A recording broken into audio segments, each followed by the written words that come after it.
I'm excited to continue the conversation that we've started earlier today with a smaller group. So much of what was discussed this morning really raised this issue of what we project in the clothes that we wear, what we think we are projecting when we choose to dress the way we do, how others perceive what we are wearing, whether we intend to project that or not, what we want to project, to whom we are messaging when we get dressed. What is it? What are the messages that we want to send to the outside world, to maybe some club or in-group that we want to signal to others that we're part of, what we might be signaling to our family, to our children, to our parents. Much of this came up this morning, both in the presentations and even in some of the questions, and I hope we'll have the opportunity to look at that more closely, particularly with regard to stereotypes. Now, I think that one of the things that maybe is underlying so much of the conversation about Jews, clothing, and stereotypes that never really got said this morning is that when the outside culture thinks Jew,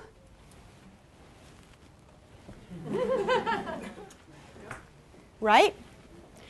The stereotypical Jew, the Jew in Woody Allen films, that Jew is male.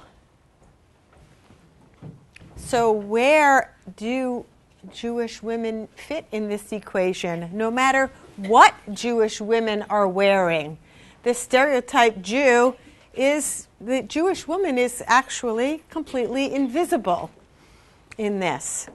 And in fact, as we heard this morning, for much of Jewish history and throughout the Jewish experience in various countries, in various cultures throughout the world, Jews dressed as their neighbors dressed. 18th century Poland. Now that is recognizable stereotype of a chassid and the stereotype of a Jew. Although, as we know, that is hardly the dominant dress of a Jewish male in the world today. So Jewish women, in turn, dressed as their neighbors dressed. And when we heard earlier in the second session this morning that Jewish women began to wear wigs, why did Jewish women begin to wear wigs? It became fashionable to wear wigs in 18th century Paris. And so Jewish women began to wear wigs. So even as we begin to think about this whole question of what is Jewish women's clothing, we're thinking, first of all, about how is that even distinctive relative to other women in the surrounding culture, and distinctive as female garb. So let's hold that in mind as we think about, okay, so we talked a lot about the laws of modesty, of tzniut. So all of those laws and customs that have come to govern women's clothing grow out of the laws of modesty. We heard Rory this morning talk about the various derivations of those laws and customs from particular passages, first in the Bible and then in rabbinic literature. Most of them, as you heard, deriving from the negative, and all, may I emphasize all, derived by men as they thought about what modesty might mean for women, and then tried to develop Jewish law in a way that would protect men from being aroused by women. So everything that we heard this morning about choice, about women choosing their own way to dress and all of that element of choice, that is a very modern way of thinking and talking about our relationship to the tradition. Right? Not to say that individuals did not exercise autonomy throughout the human experience, but to talk about it in that way, to kind of own one's choices, those decisions are really characteristic of what it means to live in the modern world, and particularly in the United States, particularly in the last century plus, maybe century and a half. So the story of, I guess I would like to focus on the American Jewish experience and to focus on the connection of Jewish women and clothing to the process of Americanization. And if we, in that way, it is very much tied to immigrants coming to this country and wanting to become American as quickly and as successfully as possible. One very important way to do that is through dress, because God forbid you do not want to look like a greenhorn. So, you remember the film Hester Street?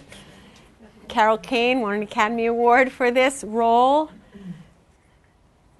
Her dress gives her away. Why does her husband have such difficulty when he looks at her? What does he see? Right? What was that? His mother? His mother. Well, common problem. Yes, she typifies the old world, right?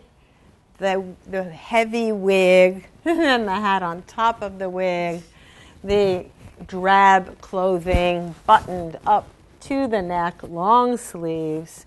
She looks out of place in New York.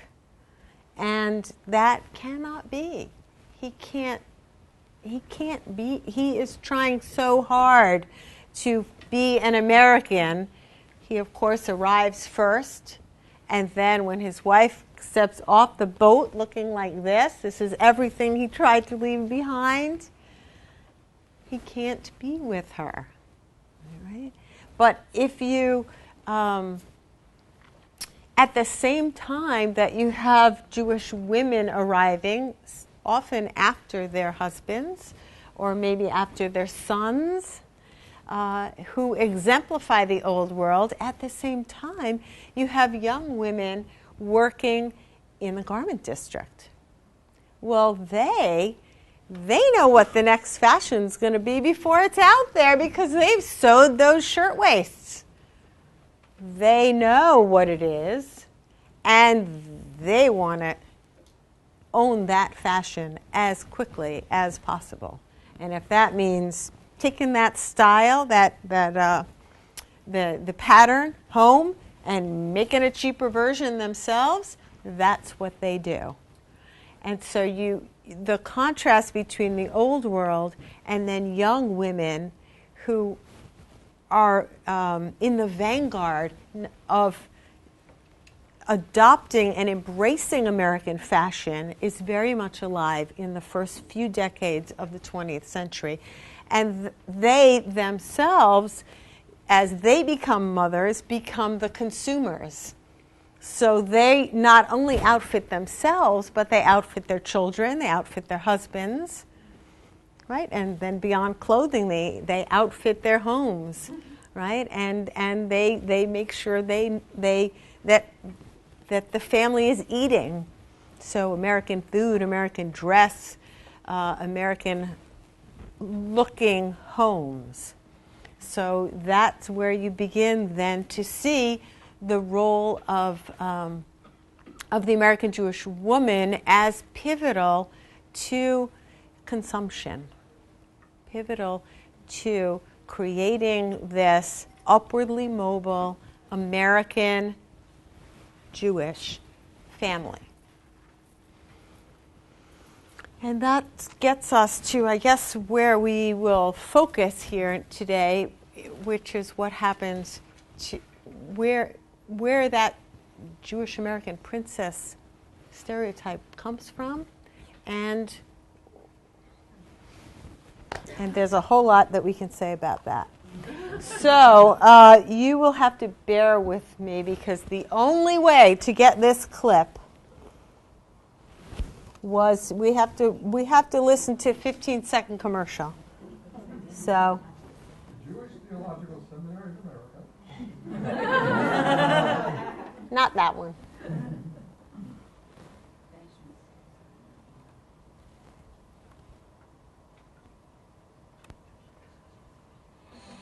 No. It's a different one every time.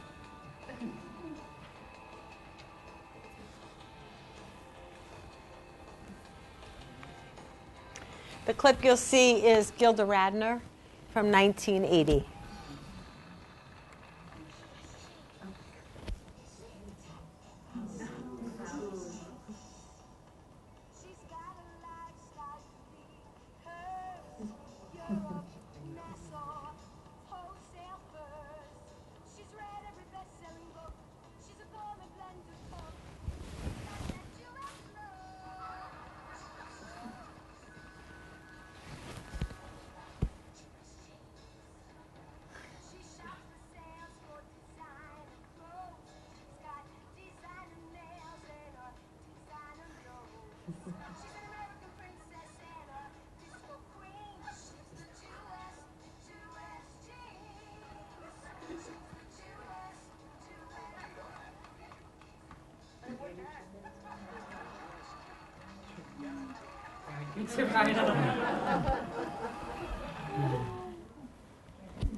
We'll start again.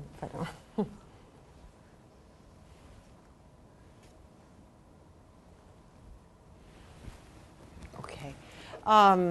Okay. The dialogue, of course, was hard to hear. Let me just give you a little bit of what she says.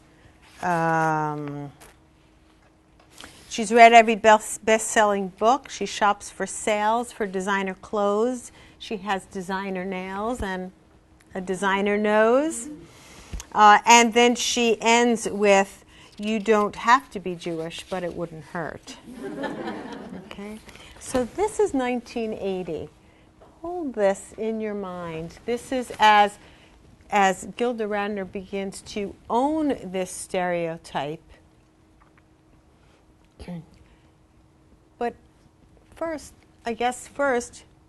where do we get from the consumer American Jewish housewife to the Jewish American princess stereotype? And what is it that she feels, that Gilda Radner feels she needs to reclaim? What is that stereotype? We'll know it. Don't be shy. Yeah. Affluence. Affluence, for one, yes. What else? Conspicuous consumption. Conspicuous consumption. Ditzy. Good. Yep. What else? Spoiled. Frugal. You're being too kind. Frugal. Frugal. Cheap. Not necessarily cheap. It's the buying on sale, right? Not going to be taken advantage of. What was it? I said demanding. Demanding, bitchy, high maintenance, appearance, superficiality, appearance, frigid. There's a sexual stereotype that goes along with it. That's the tightness that, yeah? also think someone back here said entitlement. I mean, I think that Yes. comes from being the product of a generation that is like the second generation Americans, so their parents were first generation, like my grandparents who came over from Europe lived through the Depression, so that they were the product of this generation that is now going to lavish upon their children what they perhaps did not have, that quote American dream of upward mobility, of providing for it, so that the children sort of get that entitled feeling, have been spoiled to a great extent, and so that's what they're bringing forward. Good. Spoiled, provided for, and rather than that being a positive of, look what we didn't have and we worked so hard to be able to provide this, it gets turned on its head to ungrateful, demanding, expectation of being cared for. Yeah. Artificiality. Good. Artificiality. It's still the Jewish identity. So so tell me about that, because in all of these adjectives, I haven't actually heard anything Jewish until you said the word Jewish. So where's the Jewish in the Jewish American princess? Well, she said it. I mean, she demanded it. It's on her label. Yes, it is. So she's not giving that up. She's accessing everything else of the American dream through this particular lens, but she's still claiming very strongly, altogether in a somewhat distorted way, her Jewish heritage. Good. Okay. Great. Good. We're we'll come back to that because that's very important. Yep. I think some of it actually comes from the fact that in a Jewish household, perhaps, I'm not saying it's the truth, but a man is seen as being more important than a woman. And so I think women were often put by men on pedestals. And I think the putting of a woman on a pedestal is what became called a princess. I'm not sure if it's necessarily in a bad way or in a good way from the partner, the male partner that intended it that way. I think it's been picked up societally as that way, but I think it was a good intention. Okay, so it's a good question that you're even asking. Who created the stereotype? Is this a stereotype of the princess created by I think the the Jewish man, son, husband, brother, father? Or is this a stereotype created by outside American society? Okay, a couple of comments, yeah. I don't think it's quite that way. I think it's a little more complex. Within that generation, women were excluded from certain roles. And women were just as bright, just as interested in doing things. And if women were excluded from the religious participation, from certain intellectual participation, then I really believe that women tried to work within the areas which were allowable. And consumption was certainly allowable. And Not only allowable, but post-World War II, encouraged. right. Encouraged. So I think it's, as I said, more complex. Okay, good. Other comments? Yeah. Robin Woke and Marjorie Morning's. Great. I think that, Excellent. that was a period piece, but it Yes. really left an impression. Good. So many do attribute the beginnings of this stereotype to Marjorie Morningstar in the 50s, both the novel and the movie upon, which was based upon it. Good. Yeah. I don't think there is a connection to Judaism at all. I Right. think there's a connection to Jewish community as it's experienced in sort of class shifting as the Jews Okay. are Good. becoming sort of from immigrant lower class to middle professional class. Great. And that's a reaction to reactions of non-Jews. Good. Reactions of non-Jews to Jews attaining middle-class status in 20th century American life. Okay. I was going to Same? say something similar, that the Jewish piece is kind of, you could see it as an and I'm Jewish or but I'm Jewish. Like I've achieved this status and I'm also Jewish, or I've achieved this status and all the entitlement, but I'm also Jewish. Okay. So I think it kind of goes both ways.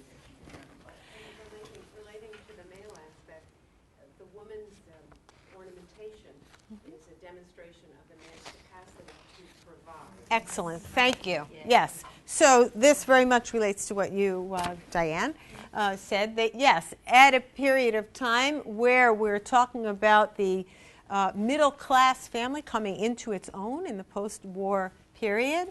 So how does one demonstrate that one has arrived to this new status? Well, the way the man demonstrated that was to move from sort of lower-class work, working in the sweatshop, blue-collar work, shopkeeper, to the professional class, and their wives demonstrated that through the mink coat, etc. So clothing was a way for women to announce that arrival into the middle class. So if you think about it, and you think about what was the messaging that Americans were getting in the post-war period, these were American messages, right? Come back from the war, move to suburbia, build a family, move into the middle class, own your home, right? So in many ways, this Jewish American princess stereotype simply exemplified middle-class American values at the time, values that the country was pursuing and yet felt a little uncomfortable pursuing. It made us feel uncomfortable. We weren't so sure that this was an unalloyed good to just have more and more and more. Right? We all experienced that after 9/11, right? When we were told, go shopping. Really? That's going to solve all these problems we now face? Just felt a little out of sync. So there was a lot of discomfort in that era as well, with this, with a kind of societal message that was so heavily, the marketing was so heavily weighted towards consumption. And so all of that discomfort was displaced on the Jews, and Jewish men just kind of displaced it onto Jewish women. So that really so little has been said about anything identifiably Jewish about this stereotype at all. It really isn't about Judaism, certainly. It isn't about Jewishness hardly at all either. And that's why Gilda Radner can say, you don't have to be Jewish to be a Jap, although it helps. Okay? Why is this important? Why is this important? What do we think about this stereotype? Do we think that this is actually something problematic? Or is it something that we can laugh a little and discount, say, well, this is not serious?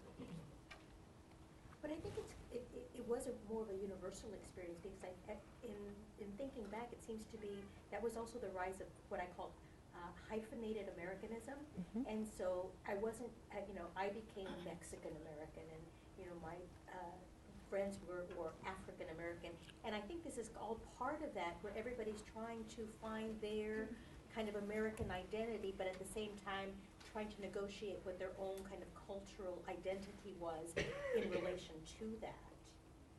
I think that is true, that's what's happening there, but I think that the origin of the Jap stereotype is actually much more insidious and much more destructive. And what you see with Gilda Radner, and we'll look at a moment at Fran Drescher, what I think that they're trying to do there is turn it on its head, right? Yeah. It also supplants a reality that existed before World War II, which is of the striving Jewish American woman who was successful. I love these older women who founded companies in the 20s and the 30s. The Claire Creations Company or the Alexander Doll Company. These were Jewish women. That was the reality. And this supplanted that. Good. Yeah. I actually conducted research last year with a group of adolescent girls in Toronto about their interpretations and understandings of the Jap stereotype. And I did the research on the premise that I believe the stereotype has relevance in a negative way to sort of our understandings of being Jewish women today. And they told me it doesn't. So I thought that was very interesting. I said to 16, 17, 18-year-old girls who identify as Jewish women, young women today, they felt no resonance with the term Jap, both in the way they used it and when I provided feminist interpretations of the term and of its history. Yeah, actually. Building on that,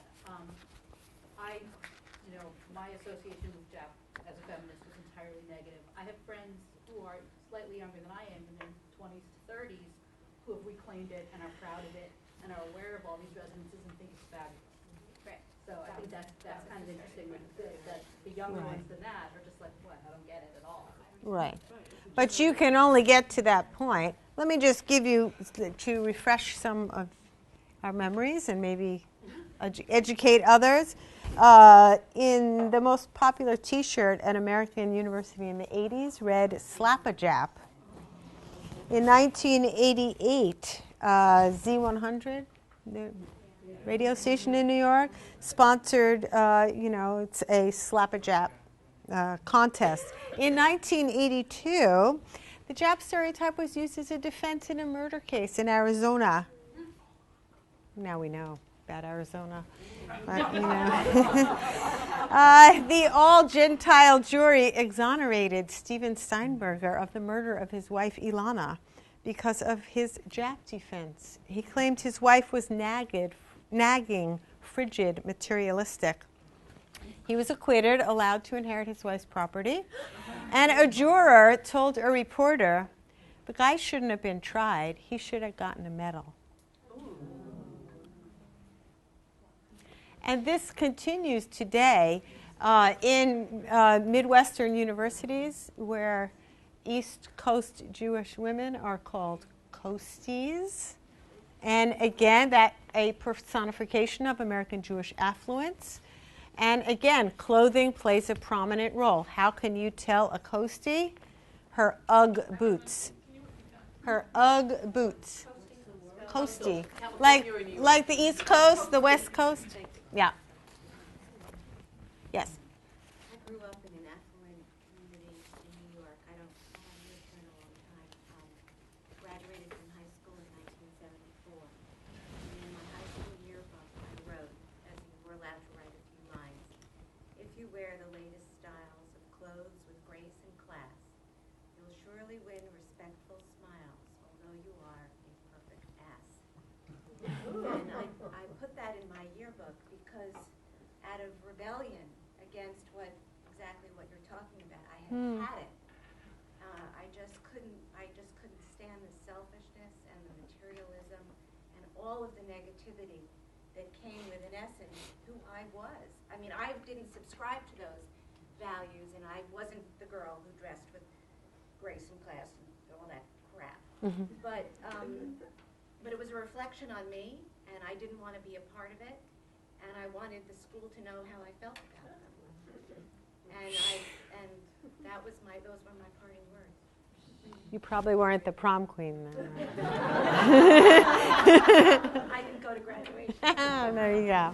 Yes, sorry. I think there are two different things. I think the relevance of the word Jap is much less today than it was back then, because more of the kids today are much more entitled. It's become an entitled generation now, as opposed to just being Jewish in nature. And I remember asking my rabbi once about this, like when you use the word Jewish American princess, that the most important thing in that sentence is American. Jewish is an adjective that's to Americans. So your first priority is being American, second part is being Jewish. So it would be different if it said, I'm an American Jewish princess, than I'm a Jewish American princess. Okay, good, yes. I actually, having been an adolescent 10 years ago. Yes, thank you. I even see difference in the way that Jewish girls relate to it when I was a teenager to now when I am teaching children. I remember I was always on the side of the debate of American Jewish, Jewish American, that if anyone ever in passing called me that or called one of my friends that, I would say something about being, if I was going to be anything, I would be an American Jewish princess. And I would get into semantic debates with people about how that was, about what order the adjectives were, and I think it has very much to do with the order of the letters, with American being the primary noun in that description. Right. Yes, of course, sorry. My kids are 33 up to 40, and when Lilith published its article on JAP, which is, I don't save too many of the issues, but I saved that one. And when they would start using the phrase, and we grew up in a community with about 10% Jews, and I said, tell me what it means. What is a JAP? What are the characteristics of a JAP? And then I pointed out all of the characteristics, which, as you said, had nothing to do with Jewish. I pointed out all their friends who had the same characteristics. They were well-to-do, they had nice clothes, they belonged to a club, they went away on vacation, whatever it was. And it was a forbidden term in my house because I saw it as pernicious and dangerous. And the reason I did, I think, still holds true today, although young people have now seen it in a different way, that when you denigrate any one of your community, and when you allow any one of your community to be denigrated because of a stereotype, you are opening the door for like this trial in Arizona, which I didn't remember, and that it allows Jewish men to see, well, the general culture is talking about our women that way, so it must be okay for me to talk about them that way. And I still see it as a very dangerous phrase, and one which should be deconstructed in the conversation. What does it actually mean? And as we found, except for one or two people, it was not Jewish. It had something to do with something much larger in our culture. Good.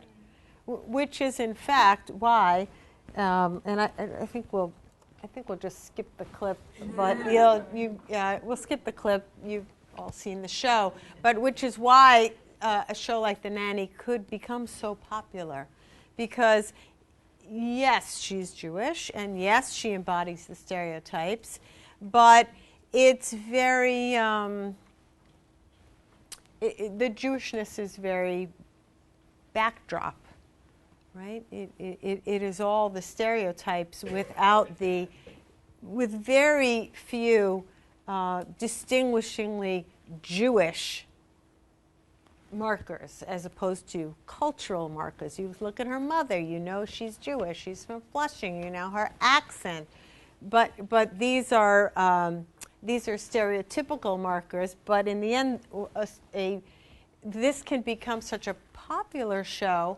because these are American anxieties, and the show is so brilliant, of course, because it turns the class stereotypes on its head, because the Jap is a nanny, after all, right? So they're very much playing with all of these issues and our anxieties about consumption and striving and who we might want to be with. But I very much agree with you that these are not only anti-Semitic stereotypes, but when they are internalized, they become self-hating, and not only self-hating for Jewish girls, but then self-hating Jewish men about Jewish women, with all sorts of unintended ramifications. So it's lovely to hear that, what we begin to see here, which is Fran Drescher, the actress, and Gilda Radner as actresses, kind of owning these stereotypes and saying, you can't destroy me with these stereotypes. In fact, I'm going to to wear them proudly. Right? Yeah, one or two comments and then, yeah. I don't think, but I, like her, grew up with, like, Japs being, like, a group of girls who ruled the school, whether they were Jewish or not. And, no, I'm serious. There you go. Seriously, whether Right, they were Jewish or not. And they wore the Juicy, they wore the 7 jeans, they wore the Ugg boots, and it became dangerous in the sense that it wasn't just about what they wore, but it was connected with what they were doing on the weekends and what they were drinking and what drugs they were doing. And whether, like I said, like whether they were Jewish or not, it was associated with those Japs. And the girls or the group of people that were calling them Japs weren't thinking consciously about that Jap as a title, as a Jewish American princess. They were just labeling it whatever they could call it, and that was the most it was the easiest thing for them to grab onto because it was the only label that they really had. Right. I think even now, and it depends on the type of community. Like now, I teach in a Jewish day school, and like these kids are Japs, but like it's a different. Like it's not like the Jap label that I grew up with. It's just that entitlement, and like I think it's different depending on the time period. I think it's different depending on the type of community, and like what is a Jap? Like how do you actually define that? I think is changing. Well, maybe it would then be helpful for us to say what we mean. And if what we mean is that we need to address issues of entitlement in our culture among our children, girls and boys, then maybe that's what we ought to actually say, and so that we're not perpetuating stereotypes without even, because I think you're correct, without even really meaning to. Because yes, and that's why, one can very glibly say, as Gilda Radner does, well, you don't have to be Jewish to be a Jap. Well, then why are we allowing that term to be used? Yes, the back. Oh, hi. In terms of the relationship between like the Jap and the husband or the father, you mentioned frigidity, but I've also heard of it in terms of like sexual power, like the woman withholding from the man, or the woman or the woman manipulating the father and having the purse strings. So maybe we can. Yeah, well, but again, it's all one in relation to the other, right? The withholding, so it's manipulated frigidity, but it is still that is still the characteristic that a woman owns that power, and then depending on whether she is able to consume the material of what goods, objects, vacations, etc., right? That the two go hand in hand. Right? That could be empowering for the woman. It's a way for her to get what she wants or stand on her own in some work. It could be, but the way the stereotype evolves, it is seen, since as we are seeing this is a male gaze, it's very much seen as, withholding and manipulative, right? And what you see in the response is women beginning to say, "Let me own this. Let me see it as an opportunity for empowerment." But I don't know. Frankly, I remain unconvinced that it is in fact empowering, and we'll look at other things that I think demonstrate that more clearly. Two things. One is as far as the entitlement issue, and I do think it's not, I think it's definitely diminished today for several reasons. One is maybe kids are more entitled, but shows like Gossip Girl, obsession with socialites, I mean, we don't think of them as being Jewish. Unless they do the real life ones when the families maybe are prominent Jewish families. Mm-hmm. But the idea of Jap, and also the way they're dressed, is not the same. So I don't personally think it carries the same weight. Right. I think it's an older thing. And then the other things, just from being in circles outside Jewish circles, is that I see that people perceive Jewish women differently. Not in terms of Jappy, unless maybe they're in Long Island or a different Here's the Watch it. From Long Island. Of the look, because it still may carry that nanny look. But generally, I think Jewish women are perceived as being intellectual, pushy, very, outspoken, opinionated, and, ballsy. And it's a different kind of mentality that I think people see Jewish women today. I don't think the Jap is the overarching theme. Right. Okay, I'll take one or two more comments and then Franz Dressler has a video on today's New York Times site in which she describes herself as being a pushy Jewish woman. I attended a Long Island mitzvah where the reception theme was shopping, and the tables were Bloomingdale's, Nordstrom, etc. That is internally perpetuating the myth. Yes, it is. Okay. All right. I'm yes. I have a historical question. Yes. If we look at the American Jewess magazine, which came around, I guess, at the turn of the century, which gave advice to Hebrew women about how to fit in and how to assimilate and how not to be so loud. Do you think that the attitude today that we see is very different in that perhaps the Jewish woman is not necessarily trying to fit in, but maybe to be more of herself, as opposed to being very quiet, not wearing glittering jewelry and all these other things, and being more conscious back at the turn of the century? Okay, thank you. That's a wonderful segue into where I'd like to go. Thank you. That women are more assertive in, I would say, trying to recapture what it actually means to be an American Jewish woman. I go back to something that you said earlier, Diane, about the more limited options that women had to express themselves as American Jewish women, say mid-century, and how that has evolved. And there are several different ways in which women use clothing to demonstrate their sense of selves as American Jewish women. So first,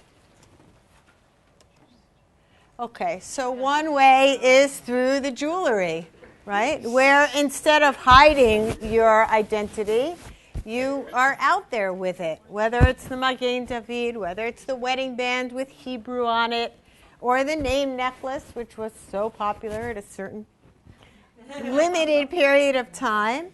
Okay, then you get to, as egalitarianism takes hold, and the whole debate about whether talit is male garb, can women actually wear a talit? So the first talitot were very girly, right? Pink, silk, delicate, and then it began to evolve, and some women choose to wear, continue to choose to wear talitot that are very deliberately feminine, whereas others don't.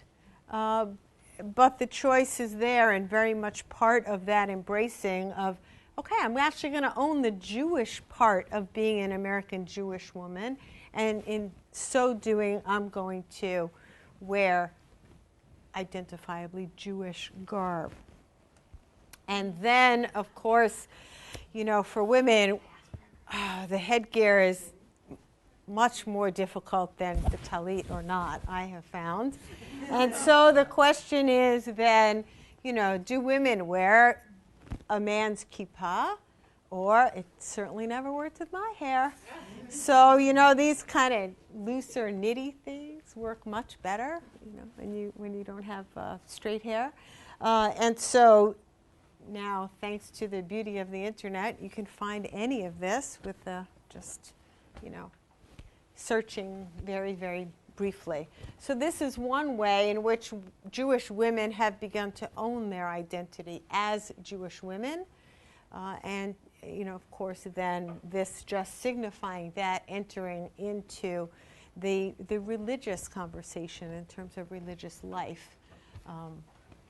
And Okay, so the other way, and this goes to the question of who are you dressing for? One, and two, go back to that first picture. If you have American Jewish women who are trying to own their sense of themselves as American Jewish women, well, as we started off our conversation, we saw that what does a Jew look like? A Jew looks like a chassid. So if a Jewish woman wants to signal, I'm Jewish, how does a Jewish woman do that?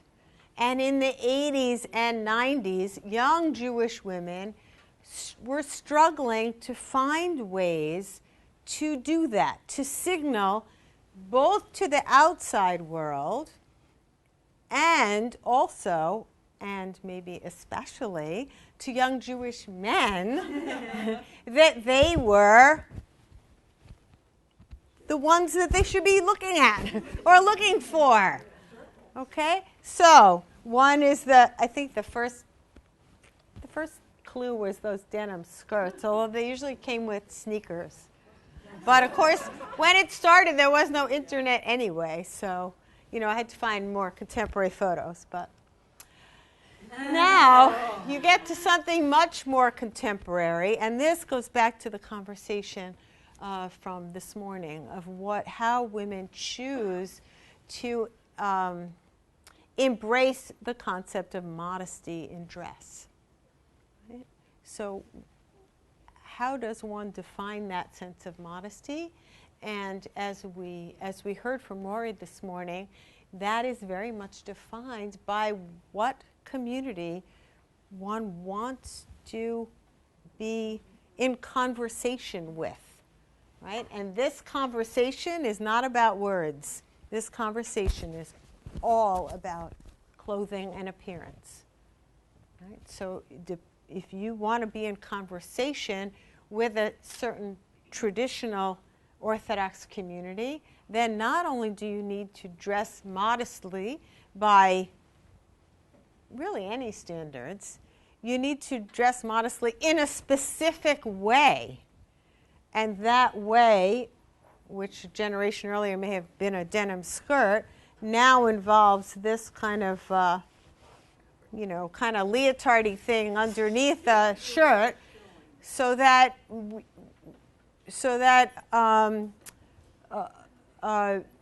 the women can now shop for the same old T-shirts and spaghetti strap things and all the stuff that were completely off limits if you wanted to be dressed modestly. Well, now you can shop for all of them because you're going to wear one of those things underneath. So even, strapless cocktail dresses, like nothing's off limits anymore because you just have your leotard underneath. But the trouble is it gets really hot in the summer. Yes. So now you can just Velcro in a sleeve or I don't know, we used to call them Dickies, right? There's yeah. There's actually a brand name for them, T-necks. Yeah, I know, T-necks, exactly. So now they're called T-necks. They were called Dickies when I was a teenager. They didn't really have anything to do with modesty at all when I was a teenager either. But you see how things get appropriated in order for the purpose of messaging. But I would say more profoundly, for a way to both be part of American society and yet remain distinctive. Because now you don't actually have to go to a separate store. You can go and look at the same cocktail dresses and tank tops, etc., but respond to that kind of overexposure of skin by wearing the appropriate dress underneath. Okay, there were a few hands. Oh, yeah. Well, I was just going to make a comment about the Jew stick. Sort of engaging with sort of thinking back to the opening lecture about the evolution of fashion and the reality of sort of as fashion has changed and the way fashion is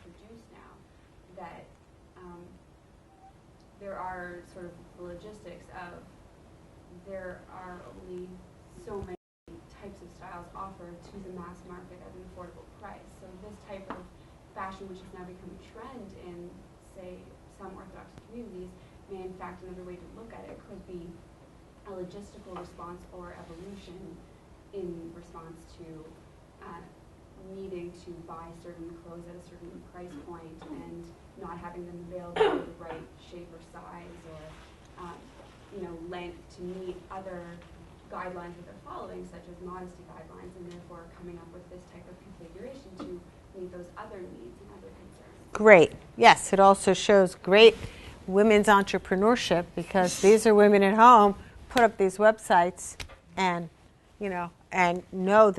know exactly who to market to be successful. Yeah. This kind of solution is a solution in an Orthodox community. Mm-hmm. But the other pictures were pictures of women in more common suburban or urban communities.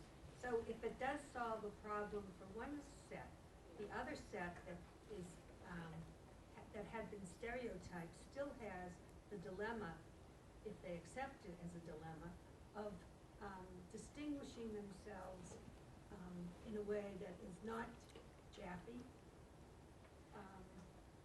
And there's one other aspect I want to say, that all of these women that we saw in those pictures are now mothers and grandmothers.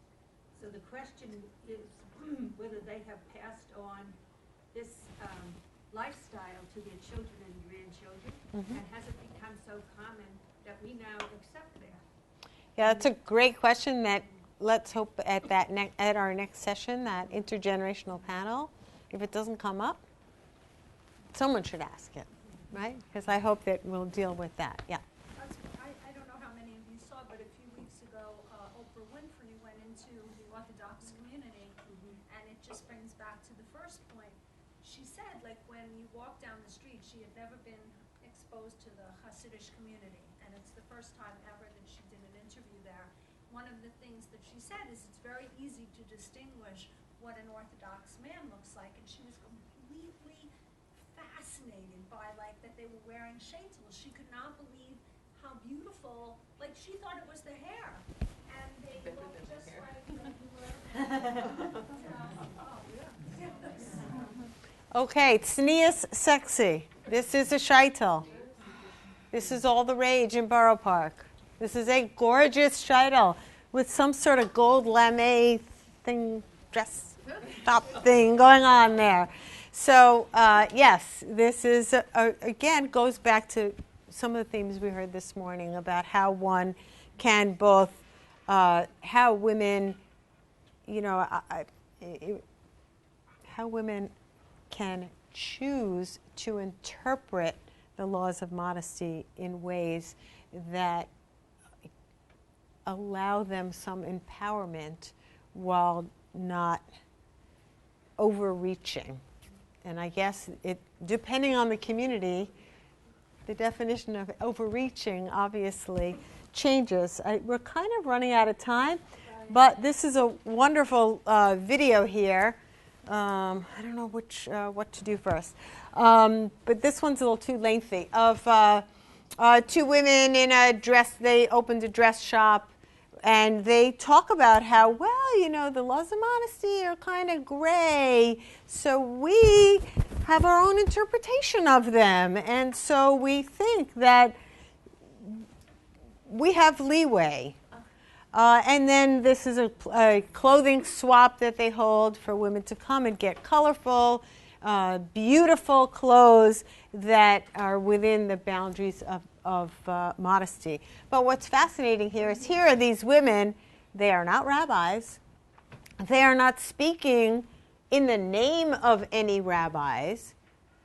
They are choosing to decide what for them is gray and where the leeway is to create this kind of tznius, sexy look. I want to end with the Beit Shemesh issue, because I think in Israel today, the issue of clothing has really become a flashpoint for so many of the tensions in Israeli life, from, as we heard this morning, the 8-year-old girl who was victimized because in the gaze of others, her modest dress was not sufficiently modest. This was a flash mob protest, and if you just look at the great variety in the way that women are dressed here, that itself shows the tremendous power that women have here to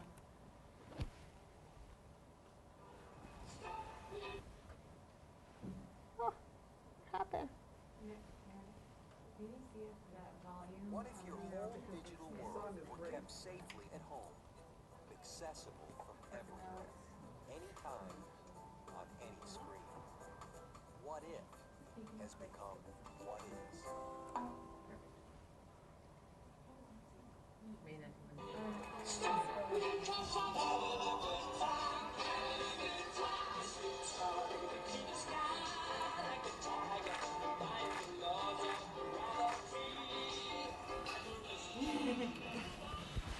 I love that.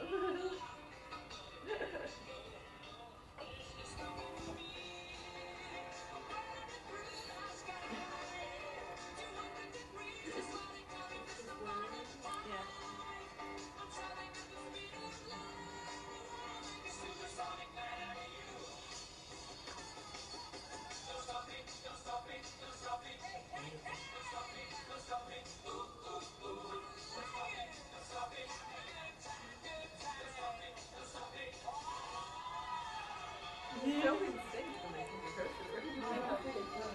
So they do rehearse it.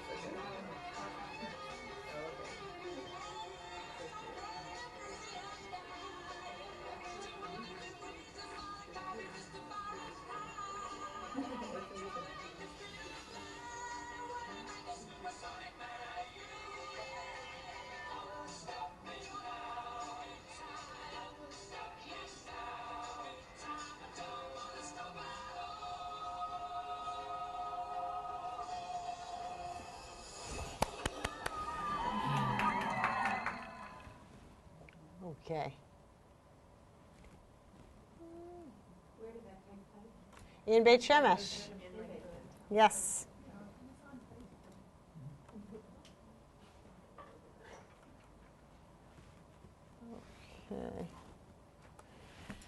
Okay, and just there's one more clip which we don't have time, just to give you a sense of the power, not only the power of these women had in demonstrating not only through the power of song and numbers, but also through their dress. It's a little hard to see, but there are women in slacks and women with hats and women with scarves and women in more modest, women in short skirts and longer skirts, and they were all side by side, all protesting the same kind of injustice. In another brilliant move, there was a fashion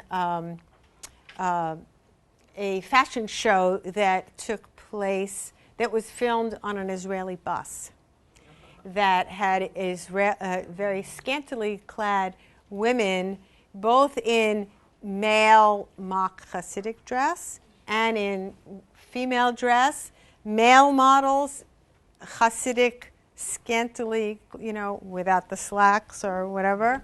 And the last scene is a woman as a bride with tape over her mouth and 2 men ogling her. So again, a way to very powerfully through clothing demonstrate the